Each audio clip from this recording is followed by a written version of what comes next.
اور اللہ نے ایسا تحفہ دے دیا آپ کی امت کو کہ قیامت کی صبح تک اس امت کا یہ اعزاز ہے کہ اپنے رب سے سرگوشیاں کرتا رہے، اپنے رب سے بات کرتا رہے، اپنے رب سے کلام کرتا رہے، اپنے رب سے گفتگو فرماتا رہے۔ نماز یہ ہے، نماز کتنی اہمیت کے حامل ہے۔ آپ نے فرمایا الصلاۃ عماد الدین، یہ نماز کیا ہے؟ دین کا کھمبا ہے، پلر ہے جو اتنا اہم ہے۔ اس لیے آپ نے فرمایا نماز میں جب آدمی کھڑا ہو جاتا ہے تکبیر تحریمہ اللہ اکبر یہاں کرتا ہے اور سلام پھیرنے تک تمام وہ جائز کام جو عام حالات میں کرنا ہے وہ حرام ہو گیا، حرام ہو گیا، کچھ بھی نہیں کر سکتا، بلکہ زیادہ کثرت بھی نہیں کر سکتا ہے، زیادہ کثرت بھی نہیں، ادھر کھجلا لے رہا ہے، ادھر کھجلا لے رہا ہے، ادھر ارے بھائی تھوڑا آرام سے سکون سے، پکڑ میں داڑیاں ایسے ایسے کر رہا ہے، کوئی کان کھجوا رہا ہے، کوئی نہک میں انگلی ڈال رہا ہے، زیادہ کثرت، اس طرح کی کثرت حرکت نماز میں حرام ہے، آپ کی نماز کو باطل کر دے گی۔ اسی لیے کسی کا قول ہے کہ الصلاۃ معراج المؤمن، یہ صلاۃ نماز کیا ہے؟ مومن کی معراج ہے۔ معراج وہی آسمان کی طرف آپ کو بلایا گیا جہاں پر آپ کو نماز عطا کی گئی، آسمان کی طرف رب تعالیٰ عرش کے پاس اپنے پاس بلا کر کے اپنے محبوب کو نماز عطا کرتا ہے۔ ظاہر سی بات ہے نماز کے لیے آپ کو آسمان پر بلایا گیا تو وہ نماز معراج ہی ہوگی۔ معراج میں آپ نے اپنے رب سے گفتگو کی، بات کی، ہم کلام ہوئے، اللہ سے سرگوشیاں کی، اور اللہ نے ایسا تحفہ دے دیا آپ کی امت کو کہ قیامت کی صبح تک اس امت کا یہ اعزاز ہے کہ اپنے رب سے سرگوشیاں کرتا رہے، اپنے رب سے بات کرتا رہے، اپنے رب سے کلام کرتا رہے، اپنے رب سے گفتگو فرماتا رہے۔ نماز یہ ہے، نماز یہ ہے اللہ والو، نماز یہ ہے۔ نماز کا تقاضا یہ ہے کہ پوری طرح سے پرسکون ہو جائے۔ ہم کیا کرتے ہیں؟ ادھر ایک کا موبائل بج رہا ہے، ادھر ٹی ٹی میسج آ رہا ہے، ادھر آ رہا ہے، ادھر آ رہا ہے، پورا نماز چوپٹ، پوری نماز میں وسوسے غلغلے۔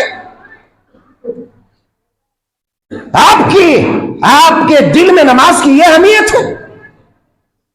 مجھے آپ بتائیے، جب آپ کوئی کام کرتے ہیں، اپنے باس کے سامنے کھڑے ہوتے، کسی آفیسر کے سامنے کھڑے ہوتے، آپ کا موبائل کھلا رہتا ہے؟ کسی ڈاکٹر کے پاس 500,000 روپیہ فیس دے کر کے اندر جاتے ہیں، بولتا سائلنٹ، موبائل سوئچ آف رکھو۔ آپ کی مجال ہے کہ وہاں موبائل بجا لے؟ آپ کا موبائل بجتے ہی فوراً دیکھے گا، ایسا لگے گا کھا جائے گا، ڈانٹ پڑے گی، آپ کو دھمکیاں پڑے گی، آپ سہم جائیں گے، 1000 پاورفل آدمی ہیں آپ، مگر وہاں جا کر کے آپ سہم جائیں۔ کیا اللہ سے سرگوشی کا یہ وقت، اللہ سے بات کرنے کا وقت، نماز میں آپ کا موبائل کھلا رہتا ہے، آپ کو احساس ہی نہیں ہے؟ آپ کا موبائل بج رہا، بار بار بج رہا۔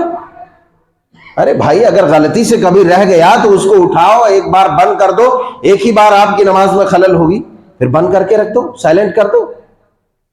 نہیں، بار بار فون آ رہا، بار بار نکال رہا، بار سب کی توجہات ادھر ہی، کاہے کھیل بنا رہے ہو بھائی؟ نماز کی بے حرمتی ہے یہ، مسجد کی بے حرمتی ہے یہ۔ میں تو کہتا ہوں مسجد میں موبائل ہمیشہ سائلنٹ رہنا۔ موبائل جس طریقے سے کہا کہ آدمی بھی سائلنٹ رہے مسجد میں، اسی طرح آدمی کا موبائل بھی سائلنٹ رہے، نہیں بجنا چاہیے وقت۔ کتنے ایسے ناہنجار لوگ ہیں مسجدیں میں دیکھنا شروع کر دیتے ہیں، مسجد میں موبائل چلانا شروع کر دیتے، نہیں معلوم ہے اس کی اہمیت کیا ہے۔ ارے اللہ والو، ایک حدیث رکھ دیتا ہوں، صحیح بخاری شریف کتاب الصلاح، صحیح بخاری شریف کتاب الصلاح، باب رفع صوت مسجد۔ حضرت صائب بن یزید کہتے ہیں، عن صائب بن یزید رضی اللہ تعالیٰ عنہ قال كنت في المسجد فحسبني رجل فنظرت فإذا عمر بن الخطاب رضی اللہ تعالیٰ عنہ فقال اذهب فأتيني بهذين فجئته بهما فقال من أين أنتما فقال من أهل الطائف فقال لو كنتما من أهل البلد لأوجعتكما صوتان ترفعان أصواتكم فی مسجد رسول اللہ صلی اللہ علیہ وسلم. صحیح بخاری کی یہ حدیث پاک جو تھی میں نے آپ کے سامنے رکھ دی. میں نے حوالہ بھی بدلا دیا کہاں کی ہے. حضرت سعید بن یزید رضی اللہ تعالیٰ عنہ کہتے ہیں کہ میں مسجد نبوی میں موجود تھا. کہاں موجود تھا؟ مسجد نبوی میں. مسجد نبوی میں موجود تھا. مجھے کسی نے کنکر ماری. فَحَسَبَنِي رَجُلٌ، کسی آدمی نے مجھے کنکر سے مارا. ظاہر سی بات ہے ایک آدمی خاموش بیٹھا ہوا ہے بھائی، اس کو اچانک کوئی کنکر آ کر کے لگے تو وہ چونک جائے گا. فَنَظَرْتُ، میں نے دیکھا.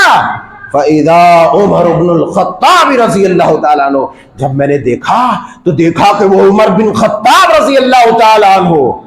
ہائے ہائے، ایک عام آدمی اگر مارے، ابو بکر مارے، عثمان مارے، علی مارے کنکر تو یہ الگ بات ہے، مگر خطاب کا بیٹا عمر مارے. عمر جلال عمر کی جلالت، عمر کی عظمت، عمر کی تلوار، عمر کی مرینا شمشیر، کون خائف نہ ہو؟ سہم گیا، گھبرا گیا کیوں؟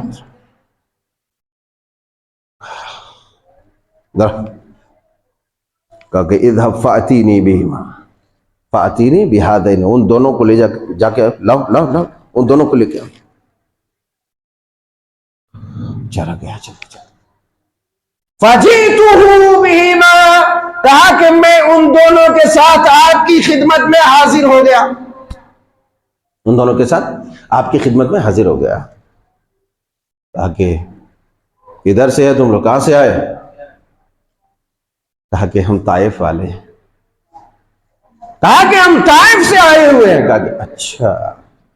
کہا کہ لو کنتما من اہل البلد، یاد رکھو اگر تم اسی شہر سے ہوتے، مدینہ منورہ سے ہوتے، اگر اسی بستی سے تمہارا تعلق ہوتا تو لأوجعتکما، سزا دیتا کہ ترفعان اصواتکم فی مسجد رسول اللہ صلی اللہ علیہ وسلم، نبی صلی اللہ علیہ وسلم کی مسجد میں تو نے اپنی آواز کو بلند کی تھی، اسی لیے میں تمہیں سزا دیتا.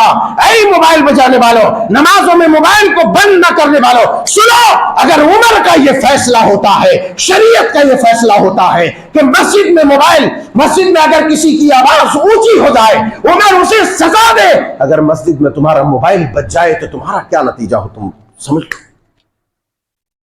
مسجد کی اہمیت اور نماز کی اہمیت، یہی وجہ ہے کہ امام بخاری نے جو باب باندھا ہے، باب رفع الصوت فی الصلاۃ، کہ اگر نماز میں بھی کوئی آواز کرے فضول کی تو اس آدمی کو سزا دی جائے. مسجد کی اہمیت ہمارے یہاں یہ ہے. مسجد کی اہمیت ہمارے یہاں یہ ہے.